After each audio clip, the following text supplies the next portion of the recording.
profesor Lacalle, se cumplen sus predicciones, las cosas van a ir cada vez peor. ¿Qué aconseja como experto al ciudadano español que tenga algo de dinero o algo de dinero ahorrado, o qué tiene que hacer? El ciudadano español ha sido muy prudente y además muy consecuente con la realidad durante esto que llaman la recuperación y mantiene una elevada cantidad de ahorro por si acaso ocurre lo que está ocurriendo, que está perdiendo poder adquisitivo y está perdiendo capacidad de pagar las facturas de cada mes, ¿verdad? Entonces, pero lo importante aquí, por lo tanto, es qué hacer con ese ahorro, ¿no? Y yo creo que es importante que el ciudadano se dé cuenta que tiene que invertir porque dejarlo en depósitos está poniendo en peligro precisamente la erosión del poder adquisitivo del dinero con la inflación y que además tiene la enorme suerte de tener una enorme cantidad de fondos que son, en España, por ejemplo, que son de liquidez diaria. Por lo tanto, hay que invertir en activos que te permitan batir a la inflación, porque si no, entre la inflación y los impuestos, esos pequeños ahorros que han podido atesorar los ciudadanos españoles van a desaparecer demasiado rápido. O sea, que dejar dinero en el banco, en la cuenta, es ir perdiendo dinero cada día. Es Claro, así. cualquier persona que tenga un depósito, todos los meses está perdiendo un 0,3, un 0,4%, Bien. dependiendo de las estimaciones de inflación, más el coste de los depósitos. Los depósitos no se remuneran, tienen un coste. Y la vivienda, que siempre ha sido, que tradicionalmente ha sido el refugio del inversor español medio. Bueno, el tema de la vivienda siempre es controvertido, porque yo siempre digo, se puede invertir en vivienda siempre que te lo puedas permitir. Es decir, el riesgo con la vivienda siempre es la cantidad de deuda que tomes. Es verdad que ahora los tipos de interés son relativamente bajos, pero no deja de ser una carga si tomas una enorme cantidad de deuda y encima esperas que se revalorice la vivienda. Y la rentabilidad de la vivienda es bastante ajustada, porque claro, en términos nominales, la rentabilidad por alquiler, si compras para alquilar, etcétera, pues parece relativamente atractiva, pero luego hay que quitarle los impuestos, ¿verdad? Entonces, yo creo que en eso, como en todo, hay que ser muy selectivo y no pensar en general que cualquier cosa merece la pena. Y sobre todo que la gente que le tiene cierto miedo a que las valoraciones o de la bolsa o de los activos de riesgo sean relativamente altos, no puede ignorar que las valoraciones del inmobiliario también son altas, ¿no?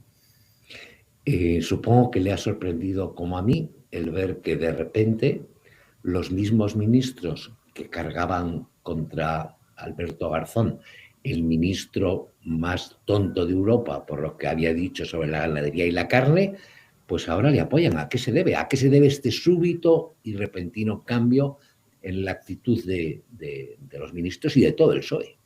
Bueno, yo creo que aquí lo que ha habido ha sido una orden directa, ¿no?, por parte de Pedro Sánchez para no poner en peligro la coalición frágil que tiene con Podemos, porque Podemos ha mantenido a toda costa el apoyo a Garzón, a pesar de que a día de hoy todavía no ha dicho qué es una macrogranja, cuántas macrogranjas hay en España, cuántas de ellas incumplen las normas y cuántas exportaciones suponen esas, si es que hay alguna.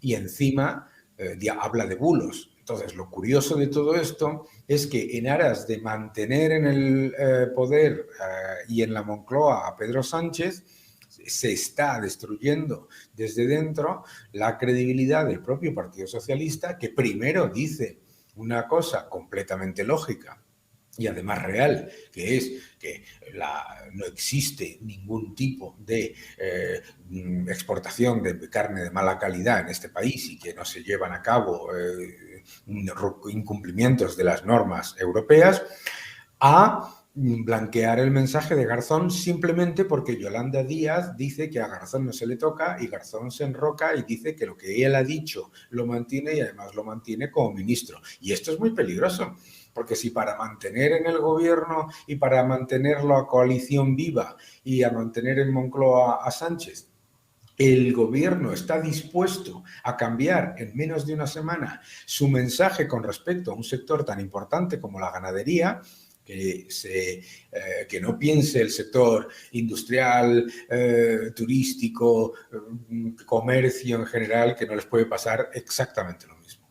A partir de junio, más o menos, los datos económicos de España lo que hacen es mostrar un empeoramiento en las estimaciones de crecimiento y un empeoramiento en las estimaciones de inflación. Fíjate que España cierra el año 2021 con el índice de miseria más alto de toda la Unión Europea, solamente equiparable en Lituania. Eso quiere decir que tenemos la inflación más alta y la tasa de paro más alto. Y además, a nivel de las grandes economías, solo superado por Argentina, Brasil, Sudáfrica, Turquía. Tampoco te creas que hay muchos otros países.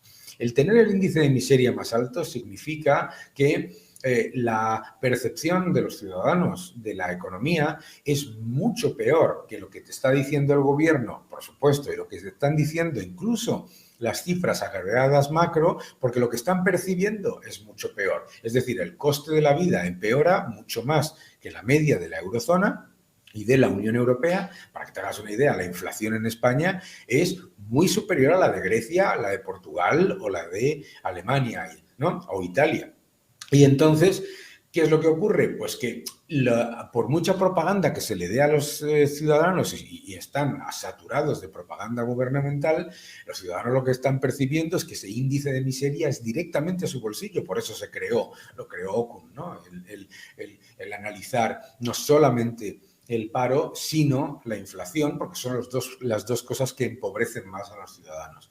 Y ahí es donde nos encontramos con el problema, porque claro, para cumplir las expectativas de crecimiento que tiene el gobierno, se tiene que dar un aumento de consumo tan enorme en la economía española que los ciudadanos, que están siendo, como decía antes, muy prudentes, y las empresas también, no se lo pueden permitir. Entonces, yo lo que creo es que nos enfrentamos a un año en el que el gobierno no ha hecho absolutamente nada por mitigar el efecto de la inflación. Fíjate que se ha aprovechado de la inflación. No ha revisado el IRPF, por ejemplo, a la inflación, que tenía que haberlo hecho, y por lo tanto va a recaudar 4.000 millones más de los ciudadanos en un momento en el que los ciudadanos están ahogados, ¿no? Entonces, todo eso genera un cóctel en el que, como la recuperación sea más lenta, como está demostrando las estimaciones del AIREF, del Banco de España, etcétera, etcétera, la tendencia de crecimiento ya a 2023-2024 va a ser mucho más pobre de la que teníamos antes. Y hablando, y para terminar, de la Unión Europea, el cambio de gobierno en Alemania, los cambios que se han producido en la Unión Europea, ¿van a significar un endurecimiento de las condiciones que se ponen a países como España para endeudarse o asumir deuda, o no hay cambios en ese terreno? Pues yo creo que el nuevo gobierno de Alemania fue, si recuerdas, hubo toda una batería de mensajes por parte de Podemos y del PSOE diciendo que básicamente pues Alemania, digamos, se acercaba a sus tesis, ¿no? Y lo que ha ocurrido ha sido lo contrario, ha sido un auténtico sopapo en la cara de Podemos y del PSOE, porque lo que ha hecho el gobierno de Alemania ha sido reiterar tres cosas que este gobierno no hace, ¿no? La primera, que hay que bajar impuestos para reactivar la economía.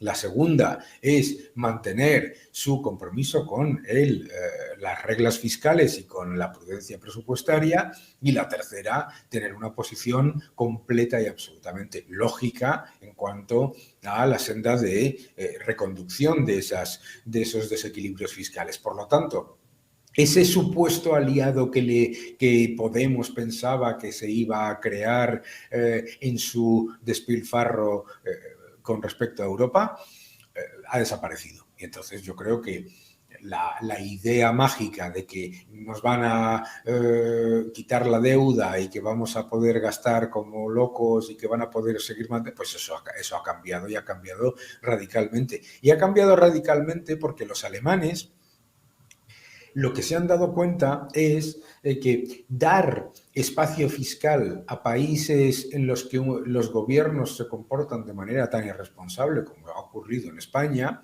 lo que termina generando es un grave problema no solamente en Europa, sino para ellos como ciudadanos cada día, ¿no? Y eso, claro, ya se pasa de ser relativamente condescendiente, como ha ocurrido tanto en el 2008 a 2011 como en este principio de crisis, a ser mucho más cauteloso, porque los que lo están sufriendo en sus bolsillos no solamente son los ciudadanos españoles, sino los de Alemania.